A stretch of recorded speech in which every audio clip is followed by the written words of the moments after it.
La musique a donc bien un effet sur la croissance des plantes, mais pas du tout l'effet attendu. Avec Ismahan, nous nous sommes demandé pourquoi la musique classique aurait un mauvais effet sur la croissance des plantes et pourquoi la musique métallique aurait un effet meilleur. Nous nous sommes donc renseignés et avons trouvé les recherches de Yoel Steinerama sur l'influence de la musique sur les acides aminés produites dans les cellules. Pour faire simple, il a créé un tableau dans lequel il faisait apparaître les acides aminés et les notes stimulantes ainsi que les notes inhibantes qui y correspondaient. Ce chercheur, diplômé en 1967 à l'université de Princeton en physique théorique et également chanteur, a pris en compte que chaque acide aminé émet une onde caractéristique autre que les ondes infrarouges. L'existence de ces ondes, appelées ondes d'échelle, a été démontrée par la physique quantique. Et ce physicien les a découvertes et mises en évidence.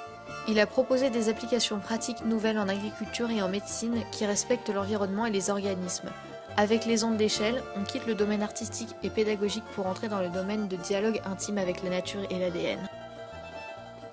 Selon lui, les protéines, qui sont constituées de dizaines ou de centaines d'acides aminés, génèrent une véritable mélodie lors de leur fabrication. Chaque protéine est caractérisée par sa propre mélodie, baptisée protéodie, et elles sont sensibles à la musique qu'elles reçoivent.